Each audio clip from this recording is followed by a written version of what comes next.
What's going on, everybody? Tarek Patel here. Another episode of FATTAL Factor. I see a lot of numbers already in here. Love that. Sorry for slight delay. That's my apologies. And actually, look, we got a good show coming up. We obviously know what happened on Friday night. We're calling it the cramp controversy, covered by LA Times, myself, Daily News. And there was a lot going on, right? I mean, we saw the Sierra Canyon players fall. We saw a lot of Serra players in cramping up. And then there was all this question marks in regard to what was real, what wasn't, what was good sportsmanship, what wasn't, right? What was uncalled for, what wasn't, so on and so forth. So one of the reasons we created this platform, Aram and I, is to no reading, just modern take on high school sports coverage. And I've never been afraid to kind of go where it might be a little uncomfortable or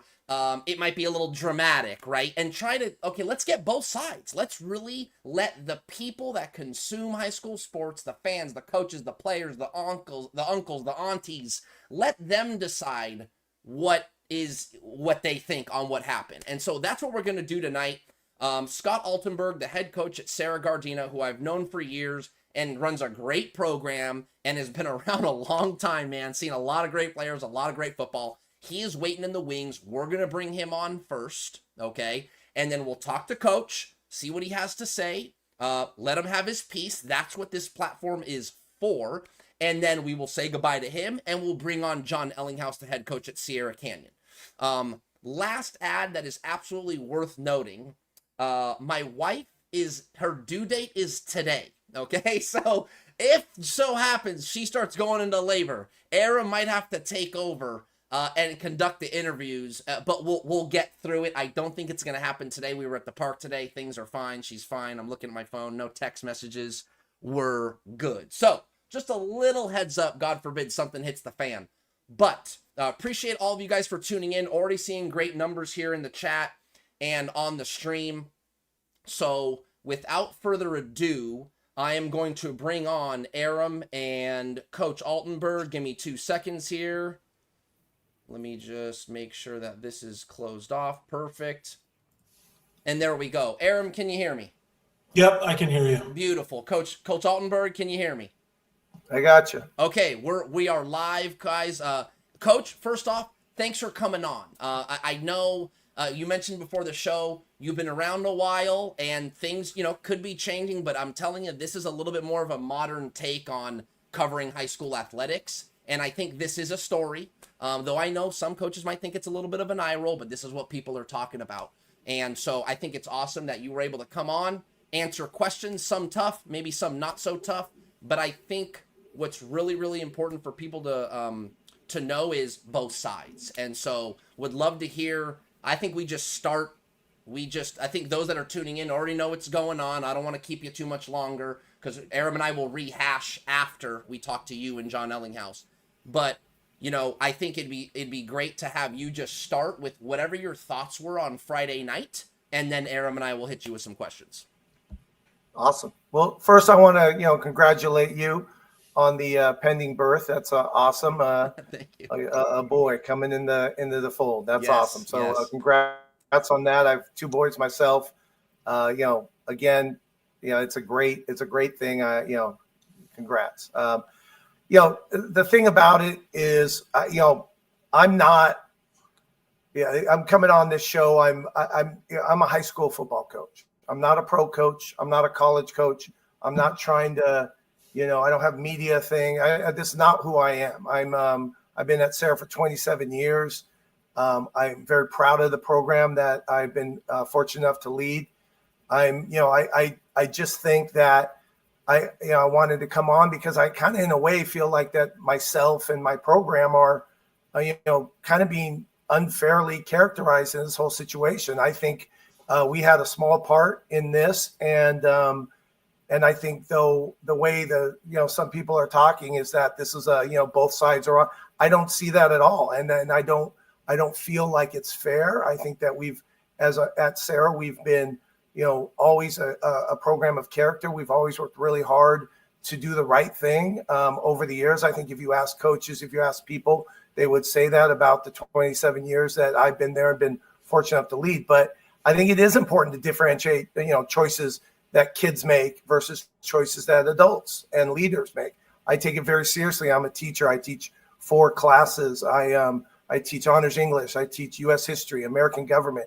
I'm a teacher. I believe in my biggest goal as a coach is not just to win football games, but it's also to guide young men. And so that's why I'm here. I'm trying to, kind of like just say my part about our part and, own up to whatever it is that our mistakes we are. But I don't think it's a fair assessment that we're both wrong and we're both this. I don't see that at all, So, kind of starting, it was a difficult night for us. We're a very prideful program. We have had success and done that for years. But we knew going in, a very inexperienced team, 0 starters returning on offense, lots of injuries going in, an offensive line that is, very young and, 2 out for the game. A lot of guys having to play 2 ways in this game. So, we basically, I knew going in that this was going to be one of those games that we're going to have to really play hard as always, but that it could go against us. And then it was important that, we talked about how we act, how we behave, and how we deal with adversity. And, I've been doing this for a while. So you can look at the tape and you can see, wow, they're a really good defense. And we are not a really good offense. We're a very good defense, but we're not anywhere near, the offense that we need to be able to compete with someone like this. So we had to get lucky, and we had to, have a, something where I had to get the kids ready to go. So when this whole thing happened, there's that to think about going into this, right? And we could not move the ball. We couldn't do anything. And, so that was important for us, to try that for people to understand that that's where we were. I've been told that, and I've read in the, kind of thing that this is, again, why I'm here is that, we're being accused of unfairly gaming the system with cramps.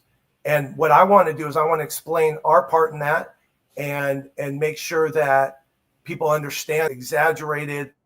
I don't believe, and people who know me understand that my intent is never to do anything outside the rules. That's not who I am. That's not who our program is. So there was a mistake we did make, and I will, in a second, I'll explain it. And, but the rest, it's nonsense. And I think the rewriting of it as if to say that what happened and what they did is equal, I think is unfair. So, to start with, first of all, our 3 best players were the ones that were cramping the most, right? One of them didn't even play in our last game against Oaks Christian. 2 others were so injured that they could not practice for the bye week and for most of this week. So they had little to no conditioning because we couldn't. They were in boots. They were struggling. We could not, we couldn't condition them like we want to, but they're gamers. And they were going to come and they were going to play and they were going to do their best. So they cramped a good amount. And one of them, and I'm not going to say names, but he cramps every game. He has a actual problem where he cramps every game, and we have to deal with that. And he's such an amazing human that he does it, he works, and he gets in and he takes 2 or 3 plays. But if you watch our game, you'll see these players missing 5, 6 plays, missing, and that's so, and then most of the stuff with it, I'm getting these videos, most of them are guys sitting there on a timeout, getting cramp stretched and stuff like that. So I just think a lot of that is a rewriting of the narrative. It's trying to excuse behavior that wasn't good. And I just, I'm not for that. Right. So the one thing that we did, and then I'll freely admit to this, we have, there's a thing we have, and I think most programs have it. We call it scramble. We also call it potato, depending on where we are in the field. And if we get caught in a situation where, in high school is weird because you don't get to, like college, if they bring another personnel package in, you're able to sub in and do it together, and they got to wait and everything. High school, you can't. So sometimes you get caught. So we scramble, which is basically we're in our nickel package, and they've got 3 tight ends. And the idea is when we scramble is get your corner in at linebacker, fit around, do that. So we did have a young coach who mentioned, and I found this out at halftime, and I we talked about it, and he was that, he had said something about in college or whatever that the kids go down and they cramp and all that. That is not something I've ever taught. That's not something he did. It happened one time in this game in the second quarter, and it looked bad, and it should, and it was wrong. And we at halftime, I said, what was that? And then we talked to the guy. I said, that's not what we do.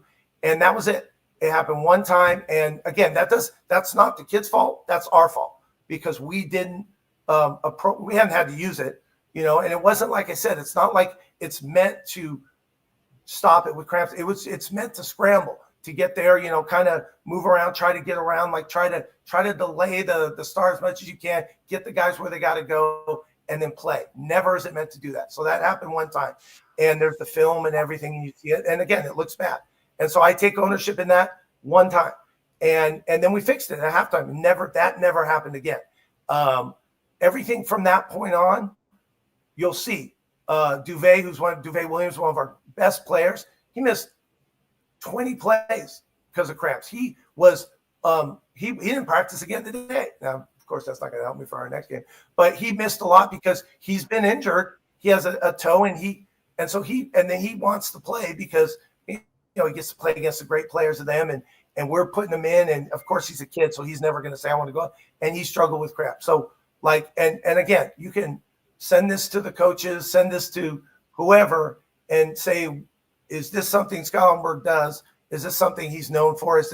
And they will say, I think there's no chance. And so the one time I do admit, and that, and again, a young coach, not a great coach, just went over skis a little bit, said that to a kid, and our kid did it. And then, because I said, well, what's going on? Why is he, and then we fixed it. But that to me is what happened. Now, for what happened in the, do you want me to stop now and talk, or do you want me to keep going on this thing? Well, I was gonna, the one play you are sounds like pretty much fessing up to, there is one play that looks really egregious, where it looks like 2 players go down at the same time, but Absolutely. one kind of bails out as if, oh wait, my teammate like beat me to Right. it, and he kind of flails around and then walks off the field. Right. Is that the play you're talking about? That is absolutely the play. Second quarter, and again, that's not what we do. And again, the ownership, it goes 100% to me because I didn't know, but it doesn't matter because everything is on my bill. So I get that. And that was one time. And I understand if that looked at, but again, during the game, you're looking at that, and then you come up with this elaborate hatching of a plan.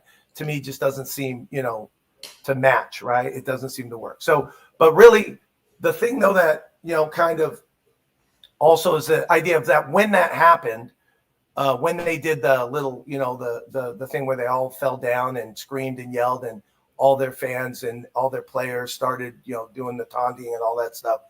At first I didn't know what was going on, and then I got really mad, and because I felt like they were mocking us, and knowing already what I started to show off with where we were anyway going into the game. We were having a rough game. We were losing. We were going to lose the game. The game was over at that point. And then for the post mocking the coaches and the grown men, I got really, and I'm 54 years old, and I had to be held back by my coaches, and I'm not proud of that. But I felt like I was defending my players. I felt like they were being mocked. They were being ridiculed. They were, everybody was laughing. And I looked at them, and I just, that's where, and I went out, and they had to hold me back. And that was what happened. And then it was the next day was kind of interesting. And I don't know if this, matters away, but because I'm getting a lot of people saying, "Oh, coach, you protected your guys, you did your stuff, that's great." And I'm like, the messaging is problematic for me, just because one, that's not my character to get mad at that. But I was genuinely, I don't know. I think I would do it again if it happened again like that. I don't, but I don't know what else I did. But we have a lot of talk, me and the team, about, listen, guys, I have young kids, especially my kids and where my kids come from. They need to understand that there are ways to solve problems, and it doesn't involve violence. It doesn't involve things like that. And I think that was, that was something that was a little hard, because I was getting a lot of people telling me that, oh, that was the right thing. And I think it's what I had to do, but I'm not sure that it was, it just, I feel bad about that. And, but we definitely spoke about it and, talked about that. And the next day, but that part is, something that I'm not sure what I would have done differently, but that's what happened. So, Aram? I just, kids will do dumb things in the game. I get that. And we're always working, and coaches do dumb things too, but kids will do dumb things. And it's our job to be the mentor. It's our job to be the leader, to make sure that we're on the right path. And I just feel like in this situation, I felt like it was more adults than it was kids. And that makes me sad. All right. Coach, narrative is being rewritten. Sorry. Oh, sorry. Go ahead. Oh, no problem. I wanted to thank you for being here. Obviously, very well respected, extremely successful coach in SoCal. So it's great having you. I just had a couple questions. So you said the numbers of times that you had these cramping incidents you saw over the weekend were kind of all over the map, 35, 9, whatever. About, in your best estimate, or maybe for sure, how many were there? I don't know. Not that many. A lot of them were on, like Kari Wilder never missed a play because of a cramp, but he was on the ground like 6 times. One time the Serra Canyon lineman was stretching it, which is, this is, in the end, you do this for a long time and you see two warriors going at it, and then the big O tackle is stretching my D tackles, and I think, this is why I coach high school football.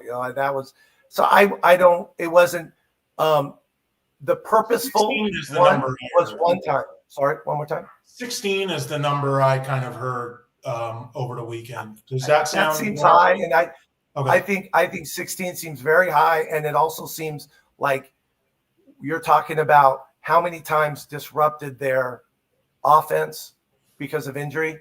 Again, none of them other than that one, and again, I don't condone that, and I explained the mistake there. Other than that one, that was the only.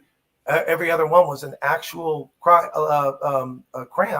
And the kid had to go, and the kid missed plays. And when they're your 3 best players, the last thing you want to do against a team like Serra Canyon is have your best player sit next to you for a play or two, and that's it. So certainly if you're going to be cynical about it, you don't have your best player on the ground. Like if you're doing with college football, those guys we're talking about, you don't do that. And so I think if you look at the stuff, I think it's a rewriting of the narrative. I don't think it's genuine. I think it's something. If you look back at our games, we've had cramps, and we have guys. Remember, we're a small school. We have 185 boys in our school total.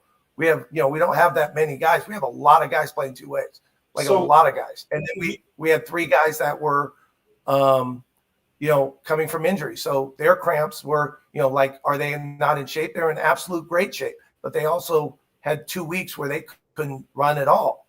And I couldn't, they would cut their arm off to not miss this game. So right, that's where it is. So we don't really have a number from you on what it was, but can you at least estimate what percentage of them came on the defensive side of the ball and what percentage came on offense? Well, that's a great question, because we did nothing on offense. So we only had 40 plays of offense. We had 70 plays of defense. So just by numbers, just by sheer law of averages, many more of them are going to be on that side of the ball. Plus, our 2-way players will play all defense and only partial offense. If we're going to rest them, we rest them on offense. So I would say most of them were on defense, because that's that's where we go because we control that in a game. I can take a guy out on offense when he's on defense. He's just playing. So if a kid's saying, Coach, I don't feel great, and then we'll go. So my problem was that when they got hurt, when they went down with hurt, I don't know, cramp, I don't know what that is. This was the one time was something that was not genuine. And again, I apologize for that, but the rest of them were legit. And that's just, and I explained kind of how it happened. I mean, and it's, you look at the, I don't know, practice film and all that, you watch these guys that they're not getting the conditioning. So that's what, and it hurt us a lot because that was for our defense. Our defense played fantastic. I mean, we gave up 2 offensive touchdowns to them. We held them, we did great. They played really well. Coach, yes, you did mention, and we won't keep you too much longer here, and we appreciate you coming on. And it is, I get that it's challenging to talk about. But I wanted to ask you this. You mentioned there might have been an assistant coach that might have overstretched his reach, a little. And maybe, I'm just, maybe a slight blind spot for you because it sounds like there might have been something going on that you weren't aware about. And I'm sure that, it upsets you as a head coach. Like, hey, this is going on. Okay. I'm the head coach. So I'm just trying to clarify if that's maybe what happened here because it sounds like you kind of only knew about it at halftime. Is that correct? I just want to make sure I'm getting it right. Well, so again, that was one time, and it was that. It wasn't even like it was just a coach that had mentioned, and it wasn't like that's what you should be doing. This was a conversation because when I asked the kids, they were just like, well, and I said, listen, we're not doing that, guys, and they're like, okay, it wasn't like here's our game plan. We're gonna draw this up and do that. That is not the thing. And again, and if that was the case, then it wouldn't be my team, because I would not do that. That would not be. I'm getting in something else. I'm coaching, friggin' CYO or something. If I got to do, that's not why I want to go college or pro. Like I don't care that much about, hurting your character, teaching kids to cheat. I would never do that. That's not why I'm in this game. And so that part, which is, and I think again, I'm not condoning that one play and saying that was okay because ultimately it was not, but it was one play and it was a confluence of events that, led to that. And to, a couple very experienced guys who looked and said, oh, okay, I get, and again, and they were like, hey, and I'm, no, guys, this is not. And they again, I would, these kids, I love this group. They've been battling the whole time. And I think that they're great kids. And I don't want them or this program to be getting this, this is what Serra does when again, that's not who we are. And I really honestly believe it's just an attempt to take the light away from what actually did happen, which was, I think, really poor, and try to make it about something else, or at least muddy it up enough that, no one's going to talk about it. It's just going to be, he said, she said, and blah, blah, blah. Yeah, but I'm telling you straight from where I am, this is what we did. I mean, we definitely, we're definitely, John's gonna have to take a little heat too when he comes on here. I mean, be that as it may, I think everyone can agree that Jon himself, and I'm gonna let him speak on that, but he's been on the record already saying that he regrets getting infuriated enough to do something like that, and he admitted that was definitely a childish way to react to in his frustration, because their contention was that they felt like it was happening on purpose, or that it was part of a game plan. But here now we've got you on. You're saying your piece. Aram, I'm going to let you maybe ask 1 or 2 more questions, and then I think we'll maybe have a follow up, and then we'll let Coach go because he's got a short week. He's playing Loyola at SoFi on Thursday. Yeah. Coach, have you had any contact with Coach Ellinghouse or any of their coaches since the game? Other coaches, yeah. A lot of coaches called me and sent me messages, not Sierra Canyon coaches, coaches that a lot of coaches I respect have sent me messages, called me, and, saying that, just in support, and, just like, we're a fraternity, like we're a group. I have a lot of guys, like generally speaking, when I make preseason games or, I pick people that I think I have similar character, similar stuff to me, so like we played Matt, I think Matt at Sentence, great. Jason at Bosco, Ray, I love Ray at Los Al. We've had great games with them, and Rado, Lou, even one of my favorite guys, Steven at Pauley, we got that rivalry going, and it's been amazing. And I think that's been, that's what I do, because I know when things go down and kids make mistakes, that I got people that I've gone, done with and stuff. I don't know him like that. Like, I don't know him like that. I don't, I just, those are the guys that, the other guys that I know I could be like, hey, dude, what's going on? And they'll say to me, like, yeah, my kid, he blew it. Like, and we'll talk about, but this one seemed, just different. What did you say to the refs?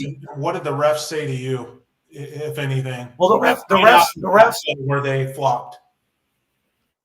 So, when I went out there, the refs were like, "Hey, man, you can't go over there." And they were very understanding. They and I'm not going to speak for them other than to say that they had never seen that in all their days. Nobody, and no coach that I talked, nobody had ever seen anything like that.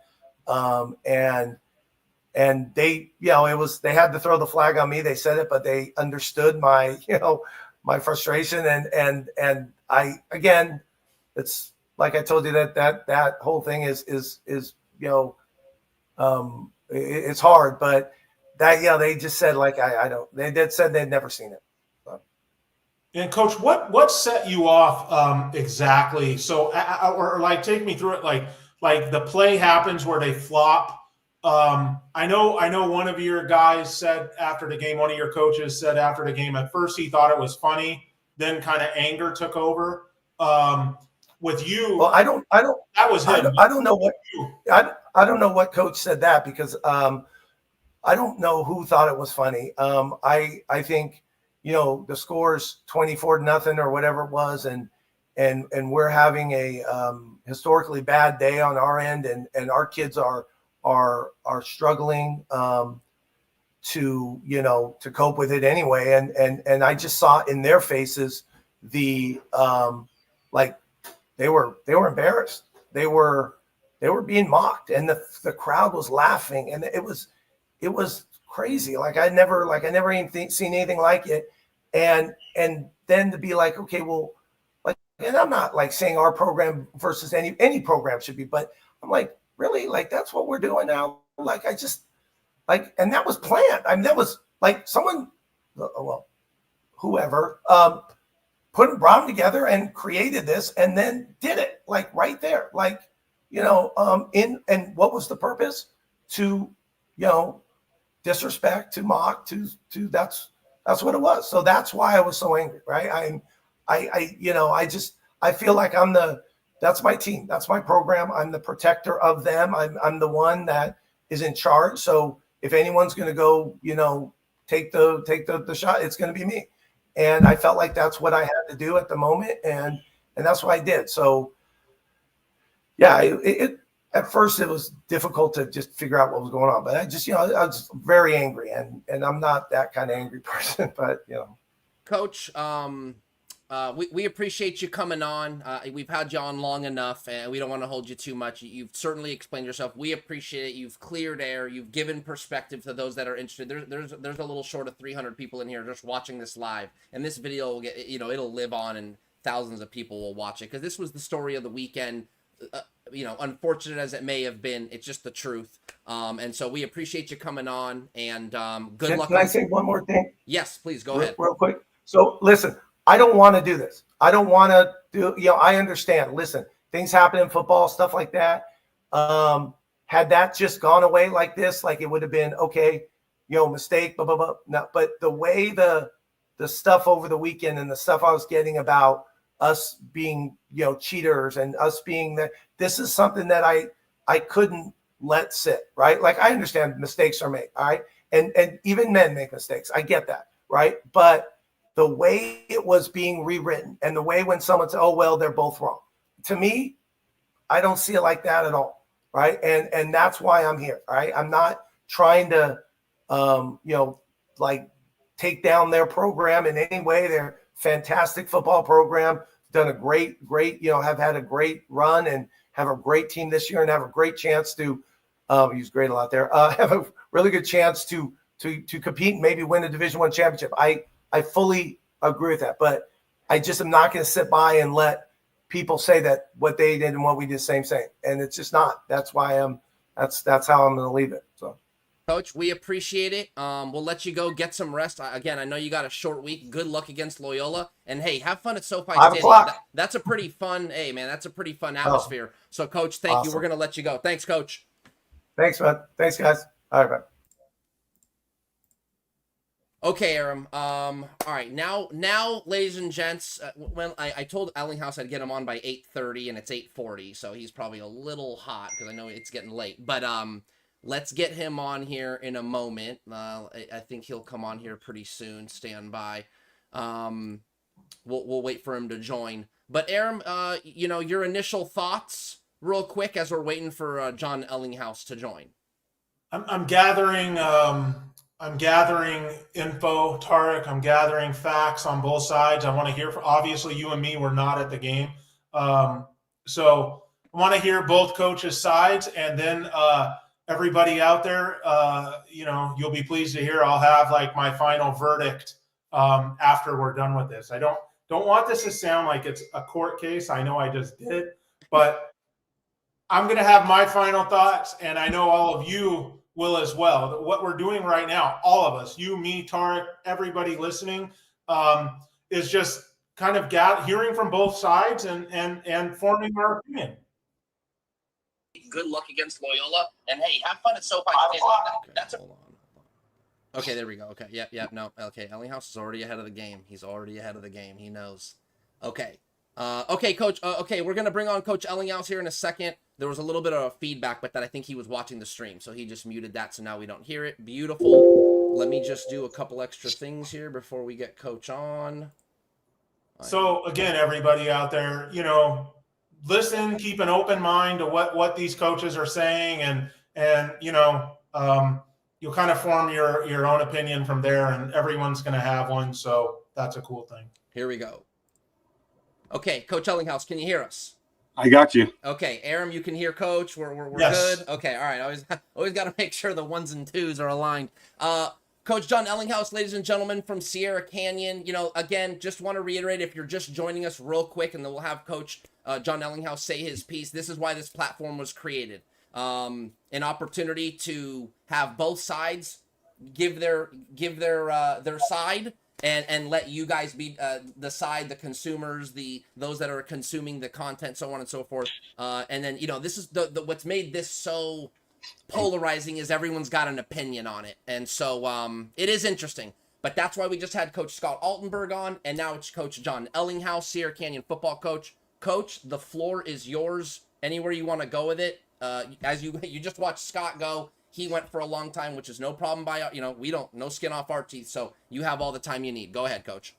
Hey, no, I appreciate you guys having me on, and obviously, don't have a huge interest in going back and forth and all that. I just, I want to start by saying I think the really kind of crazy thing about this situation is that, the one thing that's kind of lost in this whole thing is I have an immense amount of respect for Coach Altenberg and what he's built, and he's built probably the most storied program in Los Angeles, or one of, and I think he's one of the best coaches around. And a lot of the ways he portrayed himself, I wouldn't dispute. I think he's a man of character. I think he, everything I've heard about him, there's so many people that like him. But I'll be honest with you, I didn't like what happened on Friday night, and I don't know that representation is 100% accurate. I will say this before we even get started into what my take was, which I'll do briefly. I've learned in this process, and I've been doing this, he said he's been doing it 27 years, and he has. I've been doing this 25 myself, and I've been the head coach at Sierra Canyon 18 years. And just like he was angry and enraged and willing to try to come across the field and everything involved, I was so angry and so upset that I was willing to do something outside of what I usually do. And I pride myself on our program staying above situations like this. And I don't think that, in 18 years we've done anything like this. And I can tell you, I don't like that it happened. I've told you that, Tarek, before, and I don't love that it took place. But I was so upset about what was taking place. And I don't know. I mean, I guess I got to take Coach Altenberg at his word, and I got to say, okay, maybe he didn't know, right? And he is a man of character, and maybe he didn't know what was happening, and I'll give him that, right? I just sat there and listened to him, and I respect him. With that being said, I'm on here tonight because I really do feel like the facts are on our side.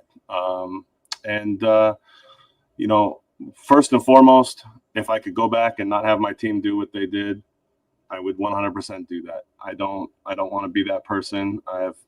Initially I was full of instantly I was like, gosh darn it, this kind of went to a crazy place that I didn't want it to go.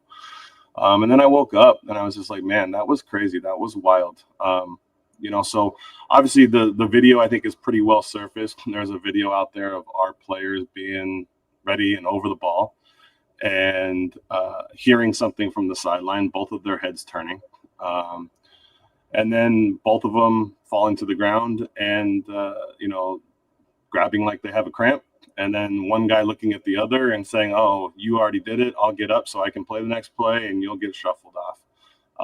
The part of the story that maybe isn't told is, and I'll just kind of walk you through the story.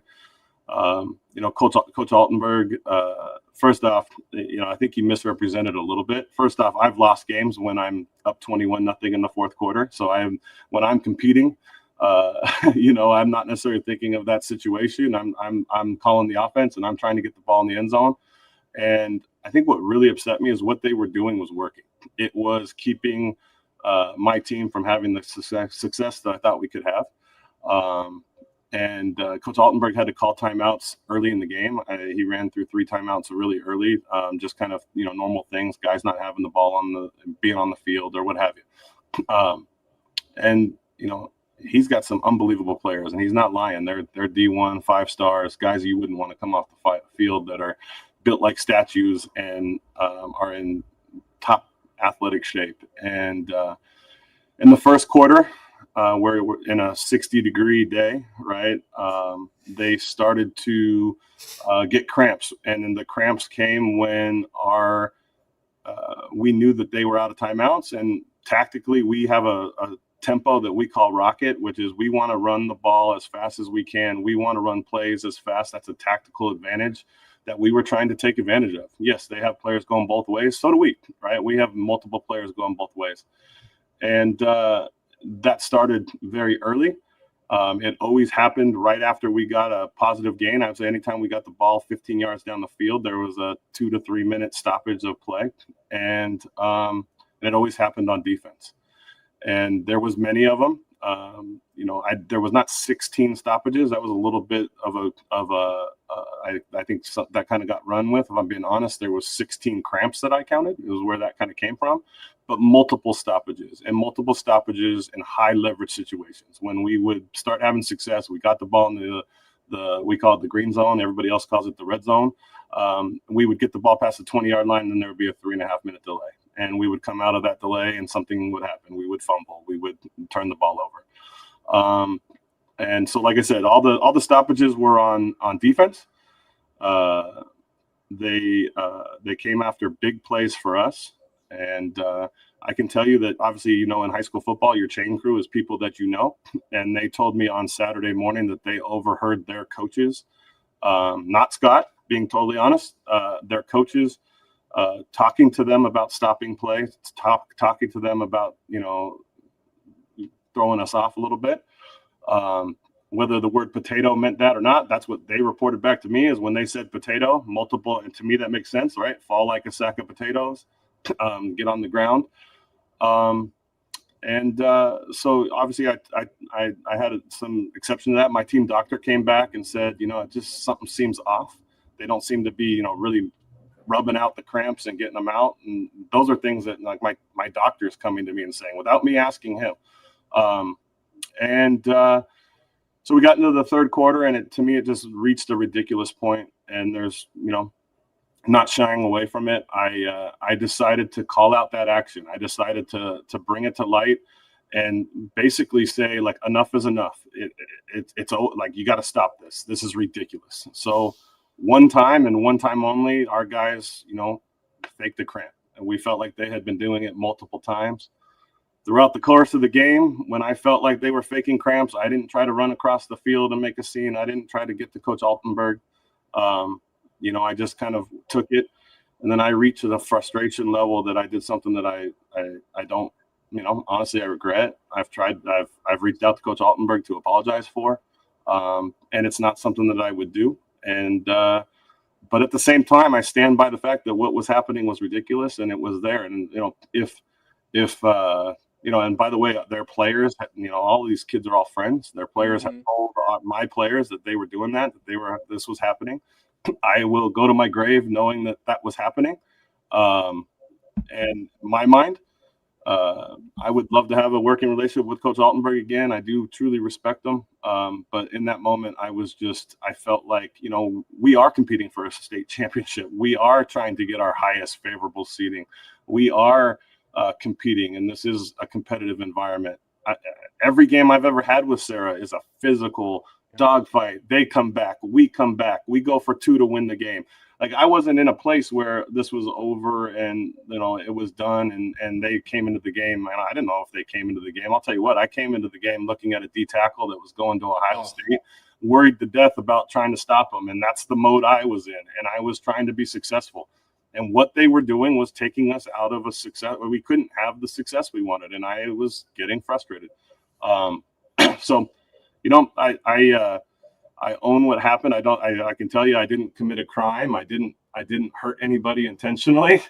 I didn't do anything against the rules.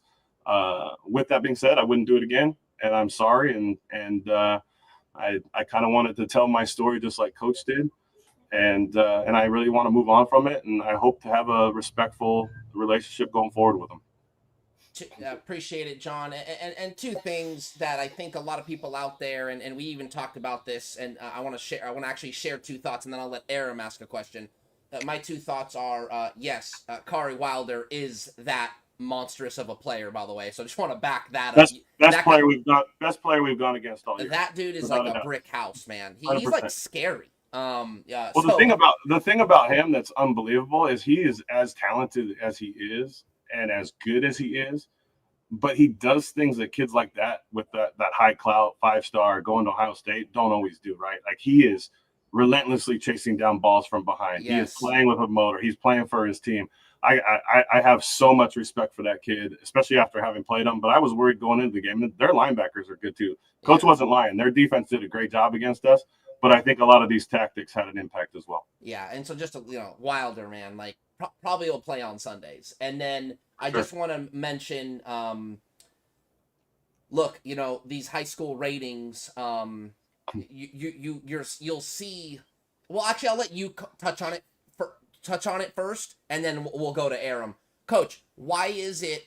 Can you explain to the people watching high school ratings, which is the old Cal Preps? They project a score.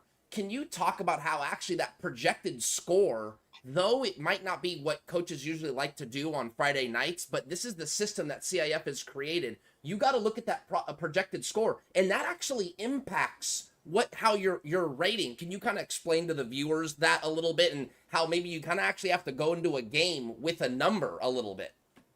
Yeah, obviously the CIF I was kind of raised old school myself, where a game's out of control or the game is won and you put your subs in and you take a knee and you take care of your other coach and you move on from that situation. Those days are kind of over, and it's over because the CIF, the system that we're playing in, right, which I like, I'm not in any way saying it's bad, but it's 100% based on a number that a computer spits out. And that number is a lot of ways, they will have a projection on what they think your score is going to be.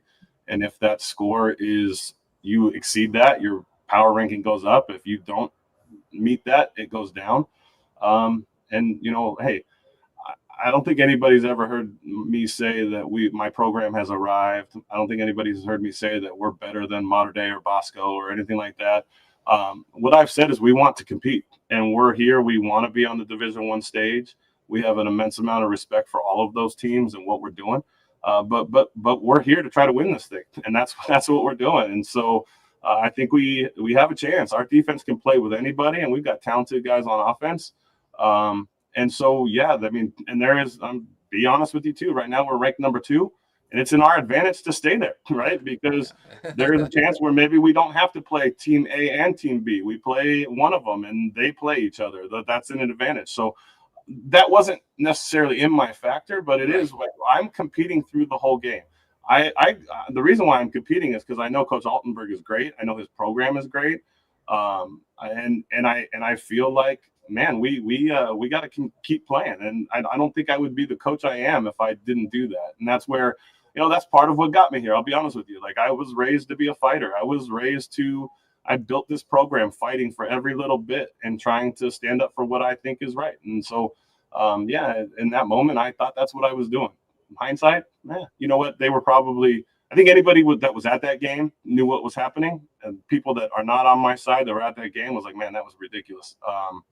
And I probably should have just let them do whatever they were doing, and maybe just they were making themselves look that way. But I do, I got to take Coach Altenberg at his word. But somebody was doing it, and he's in charge of that program. Aram? Thank you. Aram Tolegian, representing the people. Stop, dude. Coach, thank you for joining us. Obviously, like I talked about, Coach Altenberg, you're one of the most successful, most respected coaches in SoCal, so it's great having you here. I had a couple questions. How many cramps did you guys have in the game? None. Interesting. And I asked Coach Altenberg this. I think you may have answered it, though. Majority or all of the cramps on their side came while on defense? Correct. That I can know of. I mean, I don't know if that was the case. And then the other thing that is kind of tells a lot is after I pulled the thing that I've apologized for and I don't want to do again and all of those things, after we did that in the third quarter, in the fourth quarter, when teams usually cramp, right? That's usually when that happens, when teams get worn down. They didn't pull their starters at any point in the game. In the fourth quarter, there was not a single cramp on their team. And for context, that the fall down play coach is talking about, I think was the last play of the third quarter with a few seconds left. So basically the whole fourth quarter, there was no cramps. And I do want to say one more thing, if I can. Yeah, of course. I think that we got to take our hat off to both teams because that did become a situation that was less than desirable. And I was a part of that. I think Coach Altenberg's team, we'll say, was a part of that. And that situation could have gone a direction that we wouldn't have wanted it to. And I have to say, I respect Serra's team. We went through an entire quarter after that happened with no issues. Yeah. And I respect my team. I told them, hey, enough is enough. Let's stop. Let's not do that.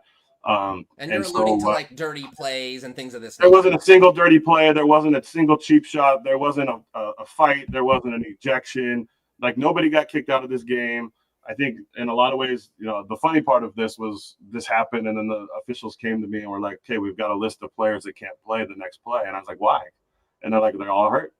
And so we had to put our young guys in for a play. But at the end of the day, it was there. Like I said, it happened.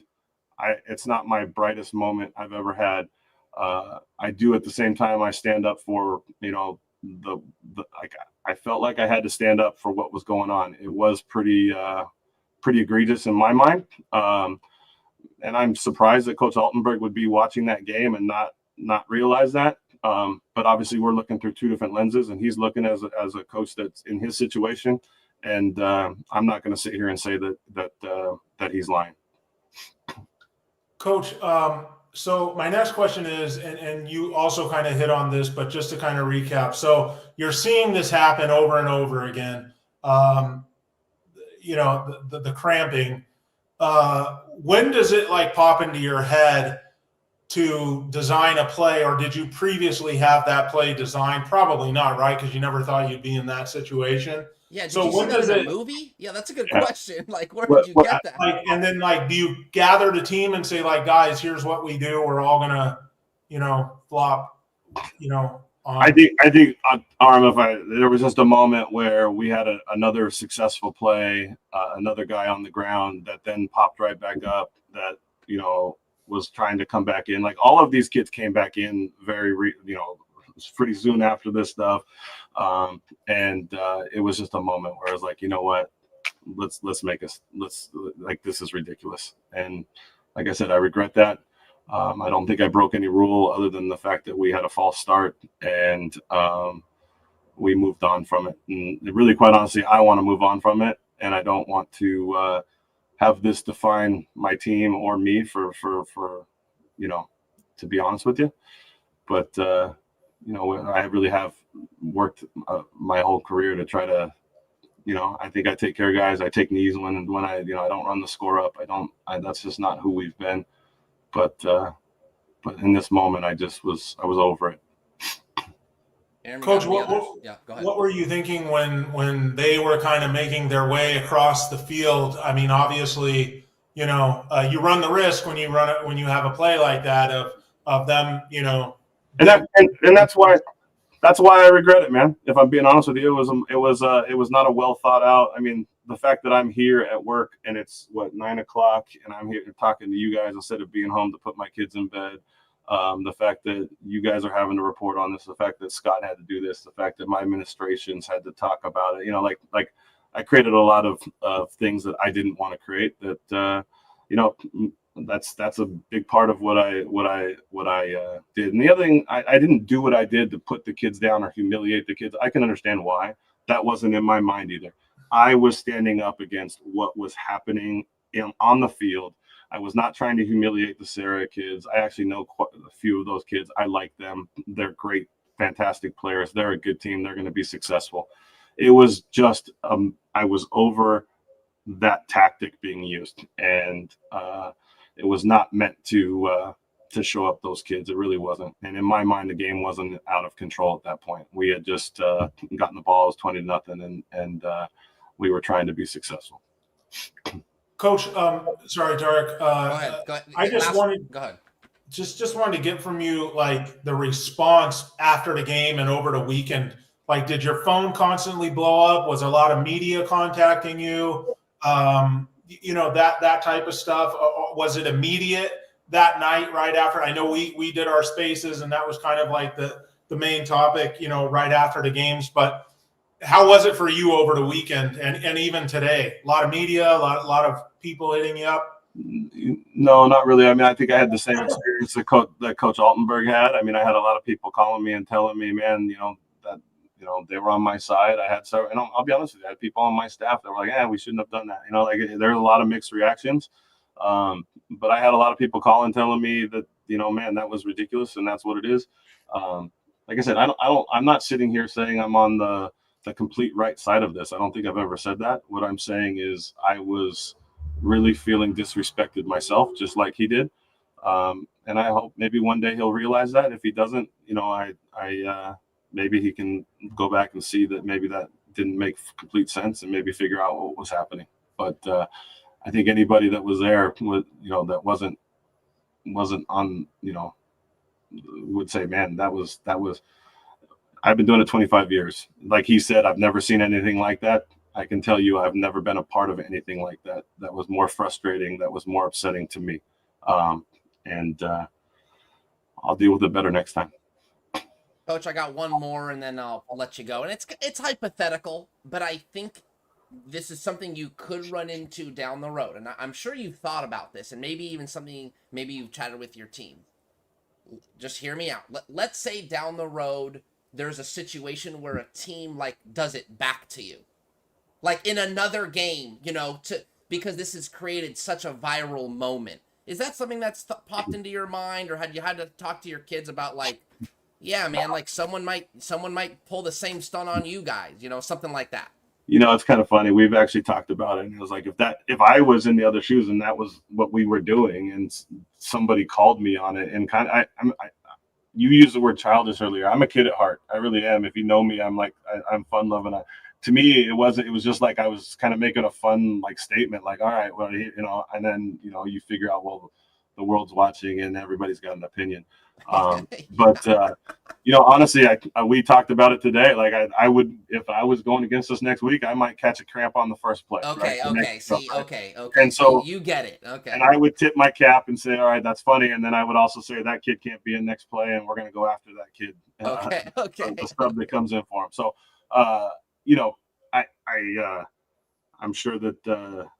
I'm sure that it'll be a joke for a while. Okay. Yeah, you got to fight fair sometimes.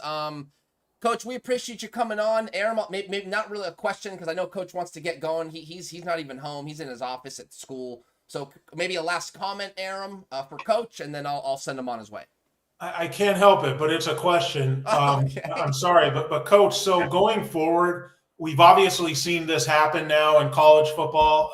It's sort of, I think they even created a rule that got implemented for this year where if the refs deem you to be faking an injury, they'll dock you a timeout. I don't think there's anything like that at the high school level, even in SoCal. Do you think that there needs to be, and like what would you do for it? I mean, would you make those players sit out X amount of plays or a quarter, or would you do the whole cost your team a timeout? Of course, a lot of people are going to do it when they don't have timeouts. To be honest with you, it's kind of funny. Like I've been doing this as long as I have, and this is really, I've had times where I felt like, okay, like they did that, and like that was, I've had like, okay, that was not real, but they needed to catch their breath or they needed a moment. But like it was the amount of times that it was happening and that sort of stuff, and it was kind of felt to me like every time we had some success, it was, we got some momentum, it was going on. So I haven't put a lot of thought in that, Aram, if I'm being honest with you. But I would say I heard that I didn't even know this until this happened, but I heard that the NCAA is talking about making it so in leverage situations, if that happens, you have to sit out the rest of the drive. To me, that seems appropriate. Yeah. And I also feel there is an intentional stoppage rule in our high school playbook, which I guess you could deem that an intentional stoppage. But other than that, it's definitely something to be looked at. But I haven't had this huge amount of this happening against us, other than maybe 5 or 6 times where I felt like on a single play in the game, okay, well that was intentional. But I haven't had my experience with that, so it's not like I've put a lot of thought into it. But I think maybe this brings light and people will start doing it more. I don't know, but it's not something that we've done as a normal practice or seen or heard of. So okay, thank you, Coach. Yep. Coach, we appreciate you coming on. John, thank you. You are at home to Chaminade on Friday. Good luck in preparation this week. Thank you for coming on. And hey, this is what this is for, so we appreciate it. All the best to you guys, and hey, best of luck with the baby, man. I'll be thinking about you, and I wish you all the best with that. So that's what life is really about, and that's where moments like these, I just hope that people can realize that this isn't the be all and end all, and life is important about things like that. Yep, amen, Coach. Couldn't agree more. Thank you so much for coming on. We'll send you on your way. Good luck this week, and we'll see you down the road. Thanks, guys. Take care. All right, Aram. Man, no, hey, man, that's come on, man. This is why we do this, right? I mean, my God. I mean, this is look. We got both coaches on. They shared their side. I think that's cool. I'm not even like. I'm a little fired up. I'm proud because I don't think there's any platform, at least in Southern California. I can't speak for America. But I know doing this for 11 years, you being around for two decades plus doing this. Thank you, bro. There's nothing like this, man, where it's like controversy hits and it's like, yeah, we've got a platform. And not only are there people coming onto not only do we have the platform, but other coaches and programs, notable ones at that, are seeing the value in coming onto the program. That's twofold. That's not just, oh yeah, we have a YouTube channel. That's like, yeah, man, I want to get my message out. That's not cool. All right, let me go on FATTAL Factor and clear this bad boy out. Hey, man, that's pretty cool. And clearly we got the viewership to do so. We're 10 subscribers away from 1,000. Okay, maybe I'm getting a little too excited. Go ahead, man. Bring us back down to earth. Go ahead. Yeah, no, I agree with you. Platform is very unique. Like you said at the top, this is for you guys out there watching, just as much as it is for me and Tarek or whoever. It's for the coaches, the players, whatever, all part of this SoCal and even broader nationwide high school football community. It's kind of along the lines of what we started with the spaces, Tarek. Yes. This is like the next step beyond that, and it's a great platform. And yeah, people should really have appreciated these coaches coming on. They both said their parts. We've had money men on. I'm sure we'll have, other coaches, players and stuff, whatnot in the future. But let's get back to what was said here tonight. Can I do, sorry, one last thing that sure. I think's worth, I think it's a good, almost like reset, and I actually just did it for you too. It's 3 minutes. Now that we've got both sides, I'm going to play my breakdown. What do you think about that? Kind of like, all right, let's really see it now after all the information. Then we come back and we talk about it. How does that sound? Is that cool? I'll have my conclusion when we're done with this. Yeah. Okay, I'm going to go full screen here. Let me see if hold on, stand by. I want to make this like, I don't even think people need to see us. Okay, here we go. This is what it's going to look like. Okay, I'm going to play the audio. Here we go.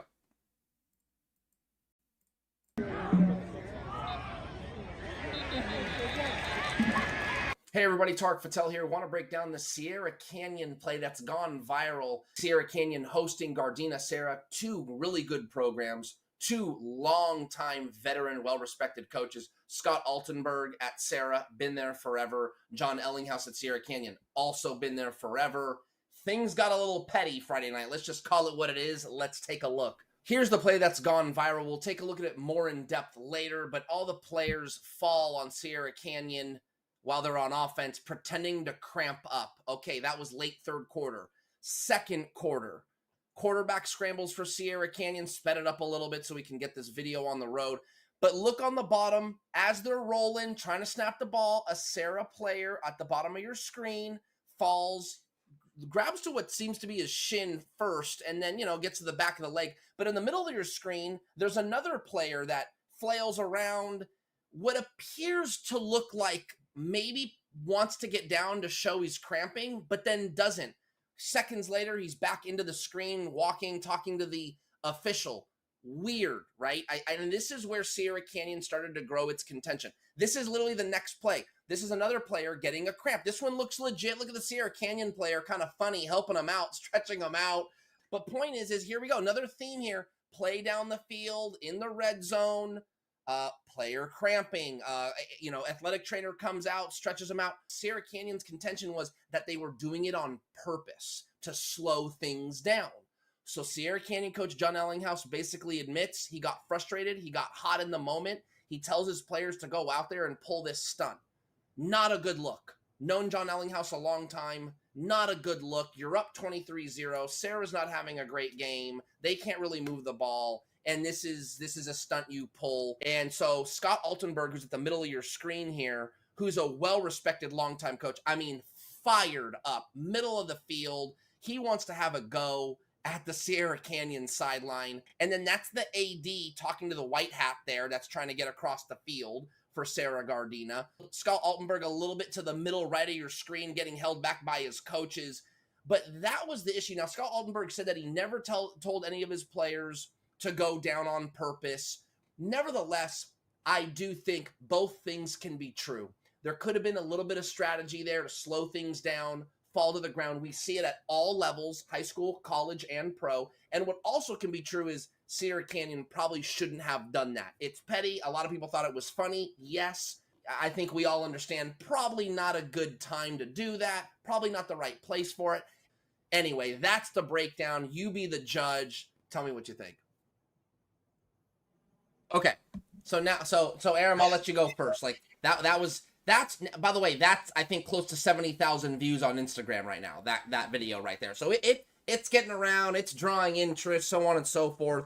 And then we just had both coaches on to talk about it. Go ahead, Aram. Okay, so over the weekend, my opinion of this situation changed. Not that I I was kind of in the camp of why would Sierra Canyon do that and blah, blah, blah, and, whatever. Look, we've seen this happen now a growing amount of times in college ball with the game now sped up and, these offenses, the way they run them. Like I said, the NCAA just this year implemented a rule for penalties with this stuff. It's gamesmanship. These happened all on defense. We don't know the number for sure, but it's very obvious what was going on here. So I find Sierra Canyon not guilty. Something had to be done. If you feel like that's what's taking place, something had to be done. Did anyone get hurt? No. You in a game where you could have cheap shots or something like that happen. This was like a non-contact thing. And it's understandable. They were frustrated. They were pissed. They did something to kind of poke fun and if you will, humor at the situation. You could say that's bad sportsmanship, whatever. I'm not going to take them to task for that.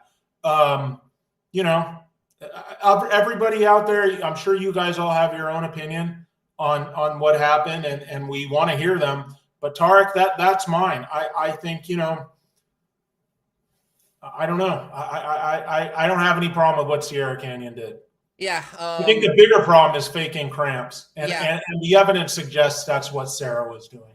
That was funny. I like the verdict, not guilty. Yeah, I don't know, man. I might have what I believe is a hung jury. I don't know if we want to go with the look, I think mistrial, bro. Maybe mistrial. Thank you. I think Jon, who would probably agree with me here, in times, and I know people aren't going to like this because it's going to come off a little holier than thou, and any of my best buddies that are in this chat, they're going to be like, yeah, that's classic Tarek. I think there are moments in our lives where, man, we're tasked with being above reproach. Man, and I think that was an opportunity for Sierra Canyon to do that, brother. I hate to say it. I think Jon would agree with that. Like, it is frustrating. We're going to continue to compete. And we're going to, I get it. I get all that. There's no question that not only do I get it, I agree with all that. But the point is I also think I'm a basketball guy. There's no better compliment when you're an offensive player than the other team having to constantly foul you. It gets you frustrated, but what does that mean? Man, that other team can't guard you worth a lick, so they have to foul you. To me, there was an element where Serra had to get so desperate because they couldn't even move the ball. For people out there that don't know, they attempted 10 passes and completed 0 of them. The offense literally could not move the ball. If I'm not mistaken, I think they finished with 21 rushing yards.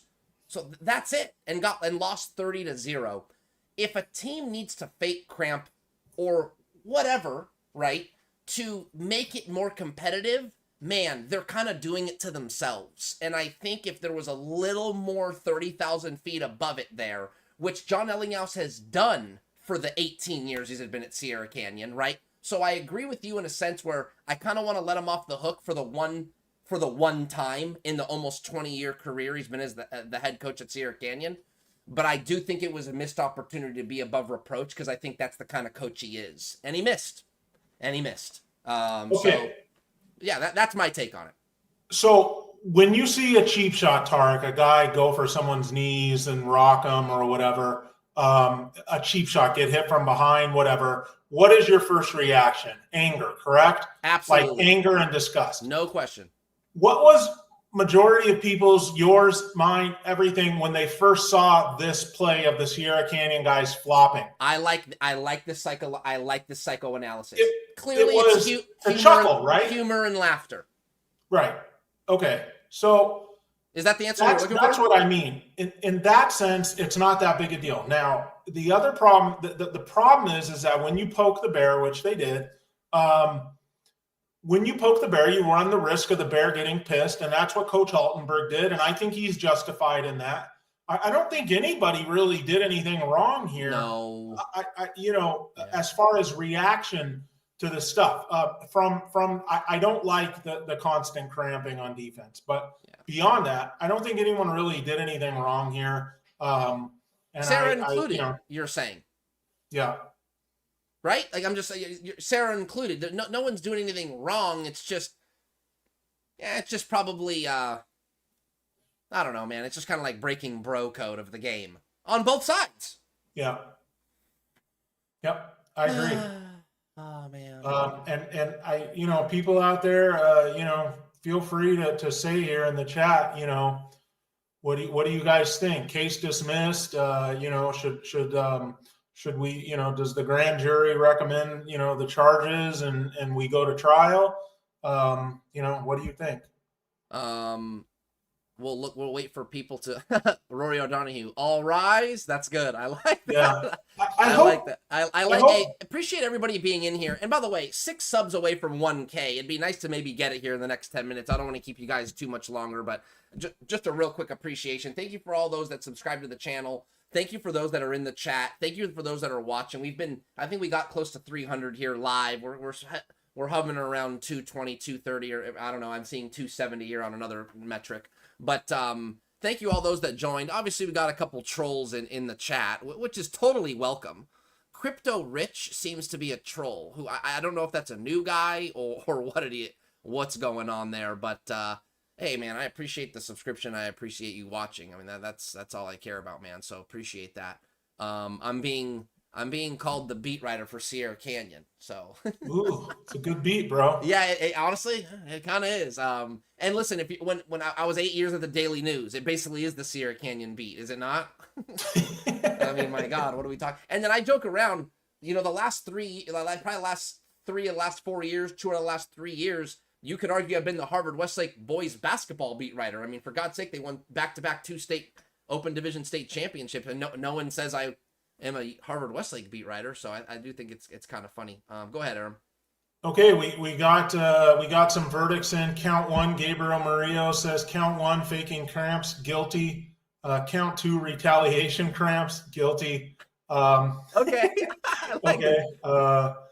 We have TK saying, as a jury foreman, we have a decision from the jury room. So I guess TK has one. They've called the jury back in. This is giving like OJ trial vibes. I like that. It really is interesting to hear everyone's stuff. Yeah, Coach Maxey says you have to subpoena some assistant coaches to reach a verdict. Yeah, I think, and you know what? Listen, Coach Altenberg did allude to maybe not fully knowing what was going on. I mean, I know that probably hurts his soul a little, man. It would hurt mine too, man. A coach of that magnitude, won a lot of games, has pros playing on Sundays. I mean, you're talking about a dude that just really knows ball, and for him to kind of, I don't know, maybe not have a full grasp of what was going on Friday night, and he alluded to that. I think I'm fair in saying that, you know, that, and then he had to nip it in the bud at halftime is what he said. You know, and they do tactically have a thing called potato Tarek. He talked about that. Yeah. You know, and it is, like I said, part of the game now. You know, coaches have this in their back pocket. We see it, like I said, all the time in college football. I also wonder if some of these look, these are young people, these are teenagers. Hear me out on this theory. I wonder if some of the players might have taken it like too far. Maybe like a DB getting beat on a big play or missing a big tackle just decides to just start cramping. Look, like on a big play, like on his own. You know, I don't know.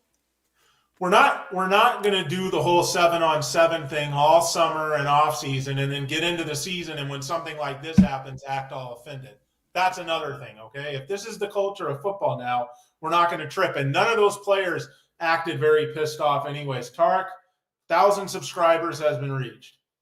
Wow. So congratulations to the channel. Thank you everyone out there. I'm bringing this back. You have some words on this. I'm bringing this back, man. That is a cool milestone, guys. Thank you. Less than 10 episodes.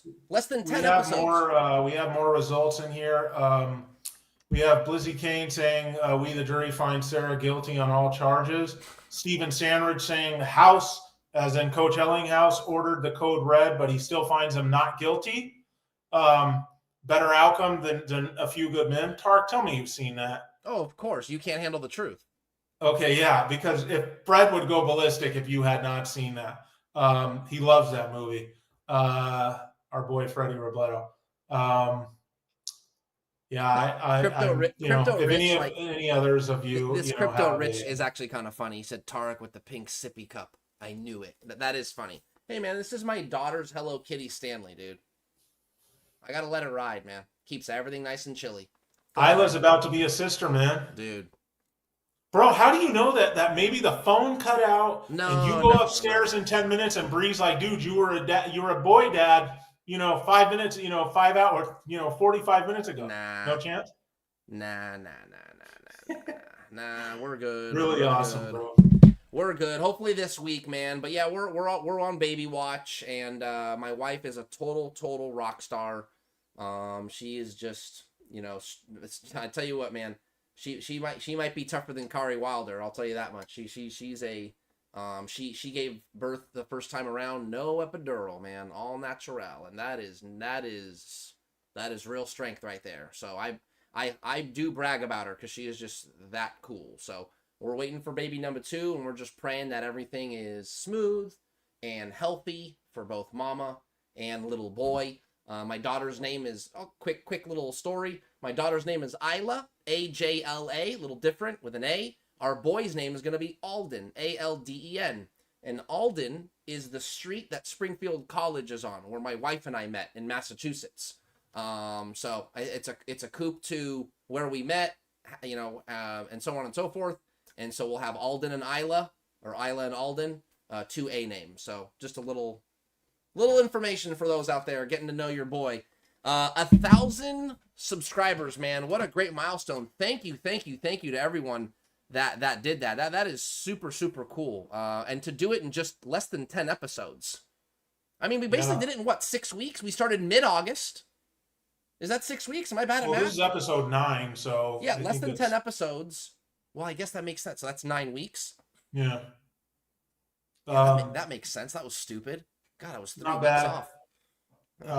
Very exciting, and we hope for all the people that are in here new tonight. We are here every Monday at 8 p.m. Live. We kind of watch the end of Monday Night Football together, and then get on with the business. I wanted to mention, Tarek, that I heard back from the attorney for former Bishop Montgomery football coach Ed Hotchkiss. Okay. His name is something Richie. Anyways, I had DM'd him on Instagram trying, after they did the NBC hit, trying to get Coach Hotchkiss or him, the attorney, if he wants to do all the talking, to come on this show, because we'd still like to hear from him. Finally got back to me, sort of big leagued me, said, "Can you email my marketing director? Thank you for your interest." I said, "Sure thing."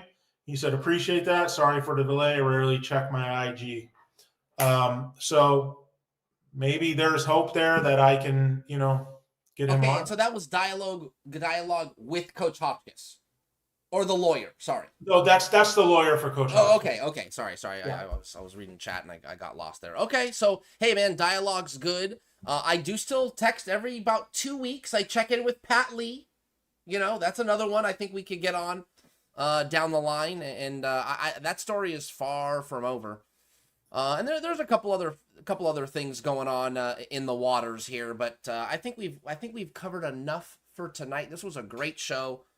Coach Ellinghouse, Coach Altenberg, thanks for coming on. Aram, did you have any other thoughts, my brother?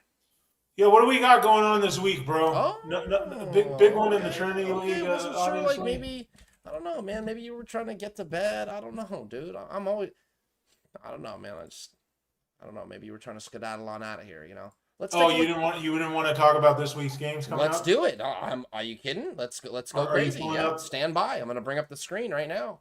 Yeah. We'll do this and then we'll call it a night. Amen. Here we go. Bang. There are the games.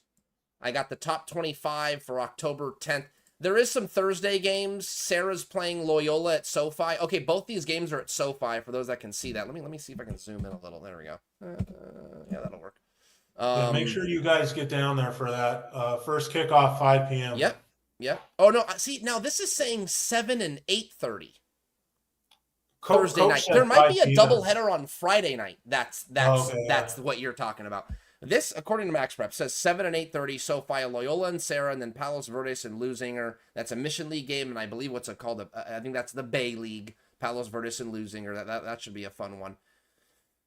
And then Friday, Bosco Orange Lutheran. Look, man, I'm gonna stay on this wagon. Santa Margarita Mater Dei. I just wouldn't be surprised, man. If Mosley returns, Fryer said Mosley is going to be back for that game against Mater Dei, Trent Mosley. If they can get him back and he's healthy, don't be surprised if the Eagles make something happen. You cover the spread, you mean? Stay within the spread. And what would that be? Boy, come on, if you're gonna talk, you gotta give a line now. I just don't think Santa Margarita can score. With or without Mosley, things will open up a little better, man. But they had him against Mission Viejo, and I mean, granted, your offense is probably further along now. It must be nice to be a Trinity League team, bro. Like all 6 of them probably know their defense might be better than Mater Dei's. We're going to the playoffs. Santa Margarita's defense might be better than Mater Dei's. It's good, man. I mean, look, Mater Dei gave up 20. I mean, it's not bad, but they gave up, was it 27-24? They beat Gorman, and then Gorman only had 1 offensive touchdown against Santa Margarita. Right. Hey, man, worth mentioning. The money man, if that's him, says Mater Dei minus 7.5. See that, and dude, okay, see, so Brett is actually kind of in my camp. I think that is. Brock says minus 14. Who does? Brock? James Brock, yeah, our guy Brock. Brock's 18 Bud Lights in. That's true. Either way, 7.5, 2 touchdowns. I'm telling you, I still think that is more. You guys are all in a different way saying what I've been saying for weeks, is that this Mater Dei team is vulnerable and not as very beatable. All right, bro. Let's talk serious. Y'all want to talk some real football? Let's talk serious football now. Chaparral, Marietta Valley, huge one out in EPJ's neck of the woods, bro. Yeah. 2 D2 contenders for sure. Maybe the winner of this game goes D1. Yeah, I don't know about that. Bro, what? But Chaparral's played a hell of a schedule. I kind of wonder if Chaparral wins that game. That's a tight one. I bet you on. EPJ says they got crazy good offense. Yeah, no, their quarterback. It's either Weber or Weber, Dane Weber or Dane Weber Jr. I mean, the guy is good for 6 touchdowns a game. 4 passing and 2 running. The guy's a monster. Yorba Linda, San Juan Hills, bro. Granted, San Juan Hills lost last week. Yeah, but right? that's a good little. I believe that's the Beta League, which is a really good league. Rancho Cucamonga. Beta or Epsilon? No, definitely not the Epsilon League. Okay. Yeah, no, it's the Beta League. Pick your Greek. Yeah. Well, it's because remember, like it's Bravo, not Beta, Bravo. Okay, but basically, look, it goes in alphabetical order: Alpha, Bravo, blah blah blah blah. So the Epsilon League's an E. It's. I'm not saying it's not good, but it ain't that good. Damian Etowanda, is that like a little bit of a, like, is that a hard game to bounce back from for Etowanda or for Damian? Probably, and Etowanda always pulls something weird, when you least expect it. Maybe a little bit of upset watch there. J. Serra Servite. The reason why they're upsets, Tarek, is no one ever sees them coming. People got to remember that, especially like in college ball. UCLA beating Penn State. That's, a stunner because no one was going into it saying, watch out, UCLA could. Nobody. Yeah. That's so, it's dangerous when you start seeing people kind of predicting the upset. A lot of people out in the SGV, bro, we have a big one with Notre Dame playing Bishop Amat. This is kind of must-win territory for Bishop Amat. So that's a pretty interesting Mission League game there. Yeah, I think Notre Dame is I think Notre Dame has a nice night. They could beat Serra Gardena. I'm gonna see where that game is right now because they played Servite within a touchdown.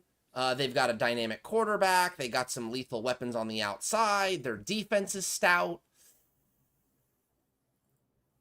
Notre Dame could finish second in that league.